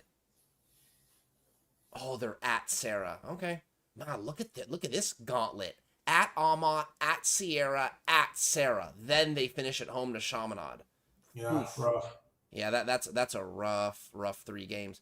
Benjamin Soto brings up a good point, man. We got to talk about this. Thank you, Benjamin. Brady Smiggel. Yeah, that was terrible news, man. Dude, talk about just the nicest kid. I actually was texting with him yesterday. I just, hey man, how you hanging in there, young fella? You know, I just feel bad for him. I just, Joe told me they got options between 2 of like the best doctors around. So they're gonna go full bore on everything. Of course, got a bright future and just such a great kid. I often tell this story real quick just because I want to give him his flowers because his career's over. That's it. We won't see him play high school football again. 5-star Michigan commit Brady Smiggel out of Newbury Park was Mr. California football player of the year last year. I believe one of only few juniors to ever do it from Cal High Sports. And they won the Division II championship last year in Newbury Park, beating Marietta Valley. But the story that I like is last year I went to a game at Calabasas. Newbury Park blew them out. Game's over. It really has nothing to do with this play. This young man, like, held court at center field for like 30 minutes. It was like an adult. He was so mature and so good at chatting with people. And, you know, the game was over. He had his pads on. His helmet was on the ground. And it was just, I don't know, it was like what celebrities do after a show or something. So he's Michigan ready. Oh, dude, he was like, he was working the room per se, but like out on the field. A neighbor came up and said hello, took a picture with like their little daughter. Then like they went away. Then like a reporter came up. He did a quick interview. They went off. I mean, the guy was just handling every walk of life that wanted a piece of him with just class and charisma. Someone came up and was like, this was actually, I think, it was a Friday game, or it might have been a Saturday game. But someone came up and was like, hey man, you want to golf tomorrow? And he's like, yeah, you know, what tee times we looking at? Like, yeah, maybe we'll go after church or so. Yeah, okay, man, yeah. All right, let me know, man. I'd love to get out there. Let's play 9. Okay. And then he would like go off and talk with someone else. It was just so adult, man. So I know it sounds kind of like a much ado about nothing story, but to witness him hold court at such a young age tells me that he will be able to lead a locker room of men in his future. I really believe that. And handle being the premier guy at a school like Michigan, which is, you know, okay, I see what, yeah, top 5 in the country in terms of program interest easily. And so, you know, you got to be able to handle that. Now, couple things on that. Number one, boy, well, this isn't number one, but man, Newbury Park, just what a cursed season, but whatever. Besides that, number one, Bryce Underwood, you know, he's a freshman, pure freshman. Yeah. You know, does Smiggel, you know, have to kind of wait behind him? Do they package the 2 of them up, you know, at some point? Or the other question is, will Smiggel, I mean, how long is this injury recovery going to be? Is it going to be a full year? Because that puts him in the middle of his freshman year. Yeah, it could be one of those things where we don't see him till 2027. Mm-hmm. Yeah. You know, and so that might work out where he basically just becomes a workout monster and understands the playbook through 2026. Yeah. Maybe sits as the backup one more year in 2027. So he could redshirt 2026. And then okay, be a backup, maybe fight for the job as a redshirt freshman, and then have, you know, 1 or 2 great years as the starter at Michigan, you know. And I always think to myself, and look, I'm not in that position, but I just think to myself, being a starter in the Big Ten at a program like Michigan, I think is worth the wait. Wouldn't you agree? Oh yeah, for sure. So it's dude. like, what do we, again, It's they're the biggest thing, man. Them, Ohio State, Alabama, Notre Dame, and USC. Those are my 5 blue bloods. But No, they for are. right now, the first 4 that I mentioned, it's like every week there's just huge interest in them, kind of no matter how they're doing, and when they're doing well, it's like the biggest thing ever. So yeah, it's worth the wait. By the way, did you especially see after Sharon? an injury? Just that almost makes it like the wait a little easier Sure. per se. Go ahead. But he's got a guy in front of him anyways. Did you see Sharon Moore, the Michigan head coach, say today that that the only reason the Coliseum is sold out, and he's right, on Saturday is because Michigan's coming? Yeah, he's probably right. He's 100% right. But people were taking that as like a slight. Like they were like, I guess he was asked, like, what do you think about the Coliseum being sold out on Saturday? It's like, bro, it's sold out because Michigan's coming. I don't know if I'll be able to do it, but my dad's got season tickets. Yeah. That game was. I told my dad, if there's I usually tell my dad, like, Dad, like, take someone, sell them, do whatever you want. I'm like, Michigan, that might be a game time decision, and we all know that's because of the baby, and not just because of the baby, but if Bree will even let me. Right. The baby, will more than likely be here by then. Bro, have you ever seen Michigan in person? No. Oh, Pretty wait a minute. Cool, dude. It would probably have had to have been in a Rose Bowl, bro. Yeah, I've been to a Rose Bowl. They're always in it. Yeah, I think it might have been Penn State, Michigan, many years back. I got tickets and went to a Rose Bowl, so maybe Michigan was in it. No, it wouldn't be versus Penn State. That's right. No, you're right. Well, hold on. No, you're right. It would be a pack. It was a Pac-12 Big Ten bowl game generally, correct? Yeah, right, Is that what you're alluding to? Yeah. Who was in that game? I've seen them several times in person. It's pretty cool, man. I had never seen Penn State, and I wanted to go. This is back in August. I really wanted to go when they came to town against UCLA, but after what happened, 2 weeks ago or whatever against Oregon, I was like, I had to work. I don't want to go, and now I'm glad I didn't go and watch that debacle. But that said, I saw Ohio State in person when they played SC and got smoked out here in the Coliseum. And even though they got smoked, and that's, if I had a team that I rooted for, it would be Ohio State. It was still just phenomenal getting to see the Buckeyes in person, man. I don't think I saw Michigan. I think I went to this 2009 USC Penn State game. Yeah, that was a thriller. No. The 2009 one was. I was thinking of the Sam Darnold. Yeah, one. it wasn't the Sam Darnold one, but yeah, I think I went and saw. I went and saw this Rose Bowl, I think, and then I was at the Rose Bowl last year. Smoked him. I surprised my dad. Remember that? I took him to the Rose Bowl. We had like VIP experience, but the game kind of sucked. Ohio State blew out Oregon. Anyway, when last year? Yeah. Oh, you were there? Yeah, I made a reel out of it. I surprised my dad. That doesn't ring a bell? Oh, yeah. The surprise thing does. I just what my game dad's birthday is January 1st. It was actually literally his birthday, and so I showed up and I said, "Hey, I'll take you to breakfast." And I said, "Hey, Dad, we're going to the Rose Bowl." And he went, "No way!" And I got totally hooked up. It was tickets that were like part of the like free buffet the whole game type experience. So that was really cool, man. That Bro, really cool. What's up? What was it like seeing the Ohio State, man? I mean, there's no question that like the mystique. Yeah, like is it like the pomp, like in circumstance? Yeah. Is that like that kind of like extra? Is so traditional, and the band and the mascot. Dot the I, yeah. Oh, and then on top of it, the weather was like, not a cloud in the sky, 72 degrees. It was awesome. Oh man, yeah, that was. We stay, of course, that's something you stay the whole game. Doesn't matter what the score is, and then of course there was food to eat and so on and so forth. So, I mean, shoot, man. I mean, while we're at it, before we go, I mean, this is not going to be hard to do here. Let's see if I can find this bad boy. Can you still see the screen, Aram, or no? Yeah, I see it on the YouTube feed. Oh, okay, but okay. Hold on. I've seen Michigan, Ohio State. Oklahoma. Where is in person? This is March. Okay, so this is way back. Golly. Oh, here it is. Surprising my dad. All right. 2:00 kickoff. Okay. Los Angeles is the. We're going to the Rose Bowl. Are we? All right. 2 o'clock kickoff. Oh my God. We got to decide who we're gonna root for today, Dad. It was great, man. That was Phenomenal. yeah, that's one of those like you'll Never never forget it, dude. Yeah.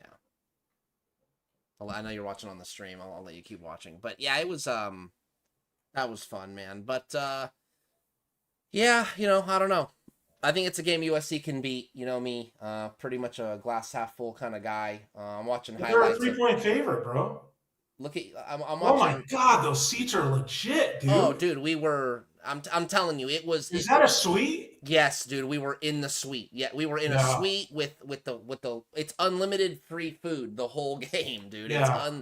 It was remarkable, man. It really was kind of a once in a lifetime sounds a little dramatic, but it was really a special day that we'll always remember.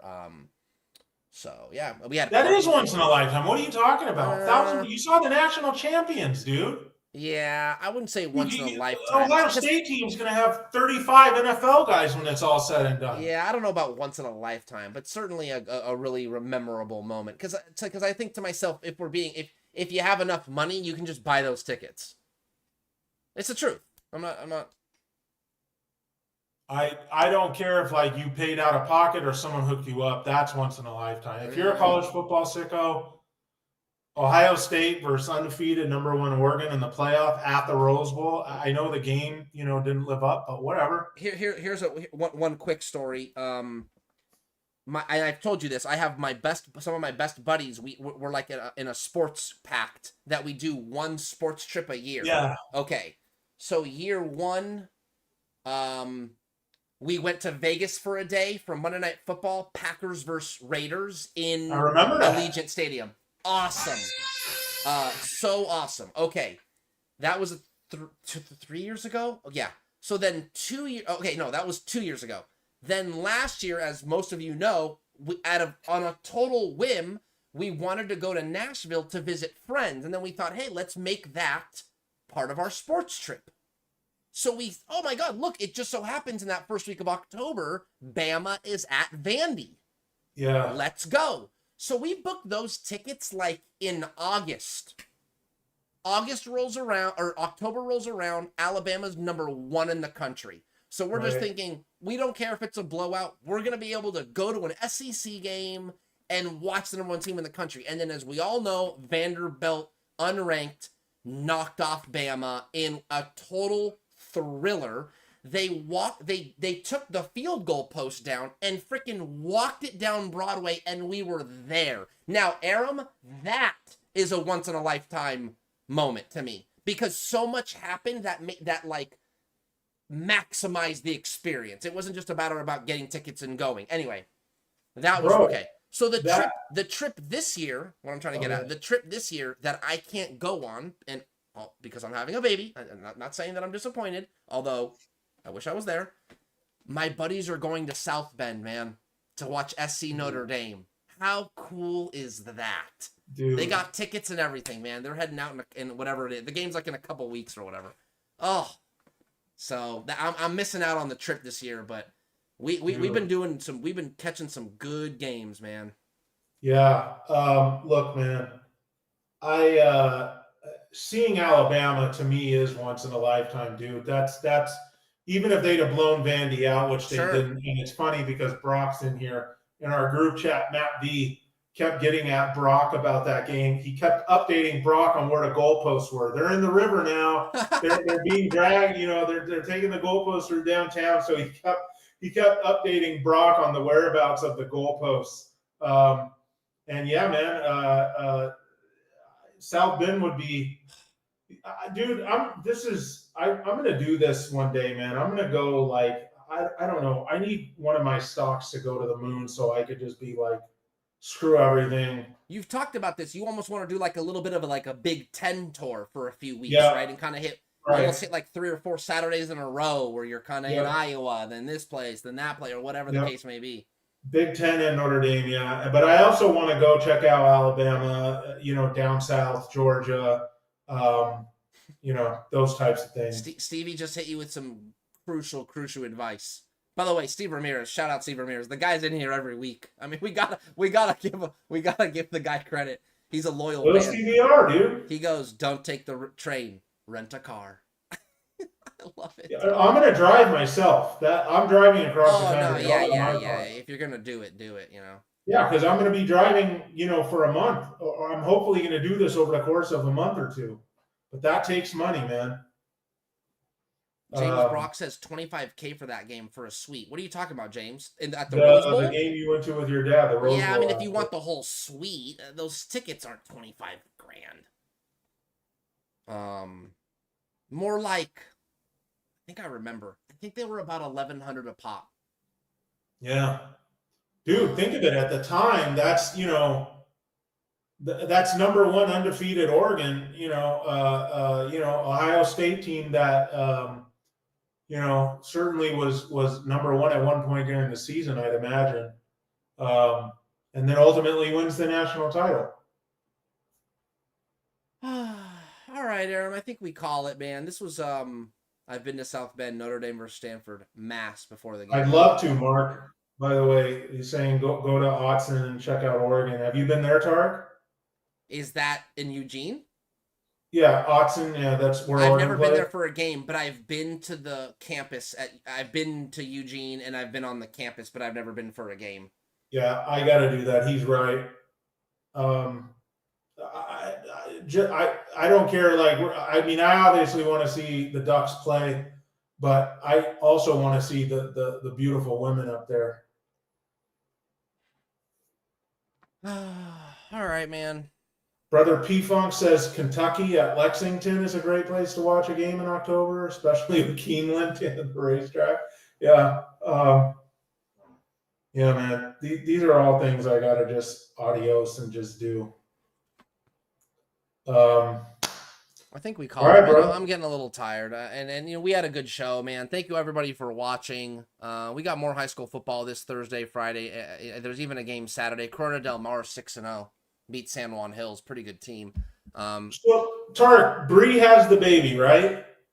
What's like for you? I mean, obviously she's going to be with it, 24/7 and all that. What is like the recovery time on that for you? Like, do you she has the baby, you guys cry a little bit, tell everyone, and then like the next day you're back to work and all that yeah, stuff? Or there's a little bit of that. Time? I mean, it's a good question. So most parents that have more than one kid will go, all right, man, it's kind of the cliche thing. They'll go, all right, you're going to start playing man-to-man defense. And what that means is Bree will have the newborn, which is like mandatory. Because look, and then I'll be with Isla even more, right? That's just how you, just one-on-one kind of thing. But Isla's in daycare Tuesdays and Thursdays from 8 to 3:15. So that's a huge pressure release, man. To have those 2 days a week where she's totally having a ball at daycare and we don't got to deal with her. But to answer your question, here's where you might think, here's where you probably, it's not as taxing for the dad as you might think. There's not a whole lot I can do. Any parents that are out there that know, in regard to the infant, there's not a whole lot that I can do. The baby's feeding every 2-3 hours. Yeah. I can help change a diaper. I can bathe the baby. If Bree wants to run an errand or wants a break, I can rock the baby for an hour while all the baby does is go to the bathroom, sleep, and feed. I mean, that's it. There's no feeding it. There's nothing. So really, as long as I think my responsibility and most responsibilities for guys when a newborn comes is like making sure stuff around the house is, house is cleaned up. You got to start doing more chores. I'm not saying I don't like one of my chores that I actually really enjoy. Close your earmuffs for all those dads. I actually really enjoy like cleaning the kitchen. I enjoy cleaning the kitchen and cleaning the floors. I think as most guys like anything where there's instant gratification. Let's just call it what it is. So like cleaning the kitchen, the countertops, making sure the kitchen's clean, the floors are clean. We got like a steam mop that I like using, vacuuming. Like I kind of enjoy doing all that and making sure everything's clean. It's like you put in the work, you lock in, maybe a little music, a podcast, 45 minutes later, everything's clean. You're like, hell yeah. So that's all done. I might have to do, we generally do our own, like I do my own laundry, Bree does her own laundry. I'm gonna have to do like a couple loads of laundry for her. So I'm just saying like there's extra chores to do to make sure things are in order. Cause basically, man, Bree ain't gonna be sleeping much. And women just turn into machines, man. The baby comes out and it's just, you're really supposed to be in bed for about a week, right? And then you can start to move a little better. You know, you go to the bathroom and you putter around, but you ain't supposed to really leave the house for about a week. So yeah, man, she'll just be recovering from birth, feeding that baby, barely sleeping, and you're just doing it round the clock for months. So you got, it's my job to pick up the pieces, man. And so yeah, that's pretty much my task. And then on what makes this so different compared to the first one is obviously we already have Isla. So Right, that yeah. makes things really challenging.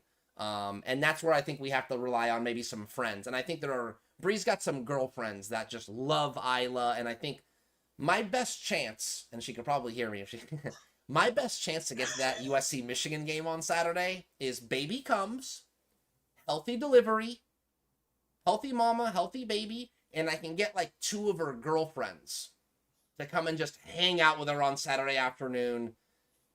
I get a pass. I get this. This is what it is. Like, it's like probably shouldn't go opening week of your child being born, but like such a big game. Like, so It's Michigan, bro. Bree's so cool, she'll probably let me go if everything is the way it's supposed to go, and we can get a couple girlfriends to come and just like hang out with Isla, chill, give her company, and she's not alone. I would never leave Bree alone, ever. For an extended period of time, of course, if I don't have to go run an errand or something. So that's kind of what I'm hoping for. Long-winded, but that's the answer. Hope it works out. Your dad will be there, right? Like that's a given. My dad will absolutely. He's already there. Oh, dude, my dad will absolutely be at that USC game. Let me put the chat up. I think SC's gonna win, bro. Oh God, that's what I was saying in You do. Spaces. You were like jumping down my throat about it. No. Yes. I think SC is going to win that game. It's typical USC. Oh no, sorry. Last Monday, remember when I asked you? I said, Aram, they just lost to Illinois. Would you be surprised if they beat Michigan? Oh, and you know what? Okay, your answer was no. Nothing surprises me anymore with college ball, but no, I just because I don't trust the Michigan. SC will have to jump on them, which most of the time, of course, when we had our lungs on them against Illinois in the first half, they didn't. But most of the time, you know, that Lincoln Riley game plan, that first half, especially at SC, is really good. And if they can jump on Michigan and make Michigan have to throw back into it, I think that's favorable for SC. We'll see if that happens, though. Yeah. No, I totally agree. It's typical USC. I'm gonna be honest with you. I'm not that down about their loss to Illinois. I'm sorry. I'm just not. Like, they're not some national championship contender. So I don't see what the big deal is going on the road to a top 25 team and losing by a point. I just don't, I'm sorry. I just don't see, okay, you played football and you lost. It's not like they went out there and gave up some big lead or laid an egg. So yeah, they come back home. They beat Michigan. You know, I think they're going to be fine, man. I really do. It's the result versus the expectation going in that was disappointing for us. Who's their next game? Who? USC. It's this week against Michigan. I know. I'm saying after that. Oh, it's another big game. No. Would imagine because it's Big Ten action, baby. I'm gonna see it right here. Maybe Nebraska. I don't know. No. Oh, you're right. No. Okay. I'm an idiot. I just got done talking about it. They're at Notre Dame. Duh. Oof. So, oof. What I've been saying, please tell me you remember me saying this. What I've been saying is if they can go even just if they can win one of this 3-game stretch, just one, I think they're still sitting pretty, and they finish with 3 losses on the year. That's you got to either beat Michigan or Notre Dame. And then you're going to probably lose to Oregon. You should win all the other games. And yes, that's including at Nebraska. I don't care. Win that game. And that probably gets you like the Holiday Bowl? They'd be 9-3. SC's not going to the playoff at 9-3. 10-2 maybe. Now, what if don't forget about the home game against here's the question though. See, you're looking at the record like, okay, what if they're 9-3 but they beat Michigan and they beat Notre Dame? Or they're 9-3 and one of their wins is against Oregon, but they dropped the stupid game along the way. I just don't see them at 9-3 getting in. Not with an Illinois You're loss. probably right. You're probably right. I'm just saying, like, does the 9-3 have weight to it if you've got some quality wins, like Oregon and Notre Dame or like Michigan?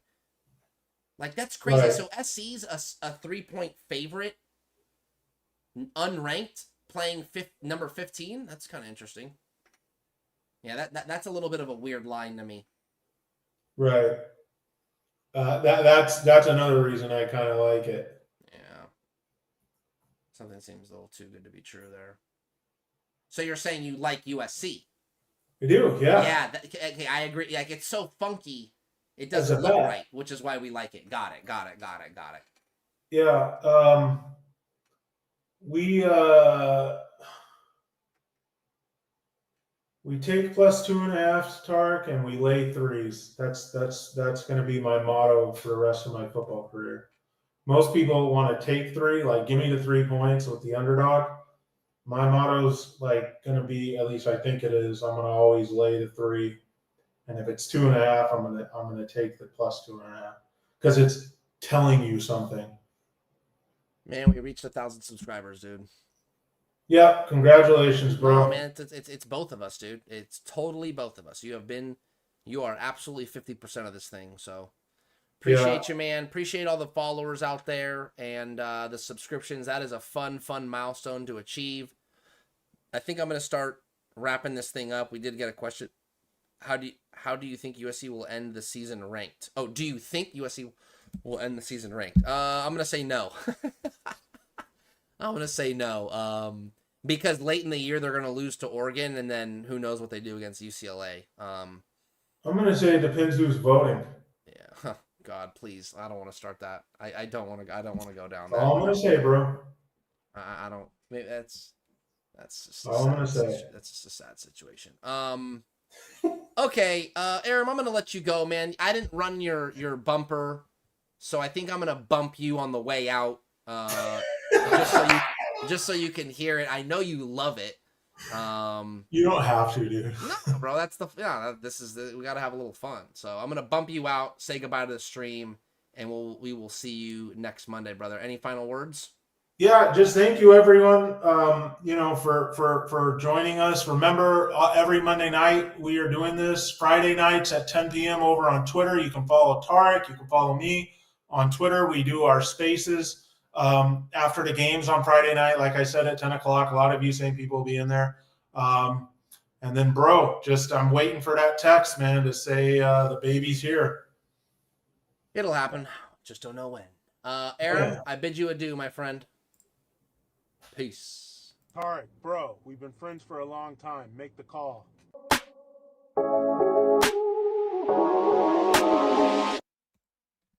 All right, ladies and gents, look, we got to 1,000.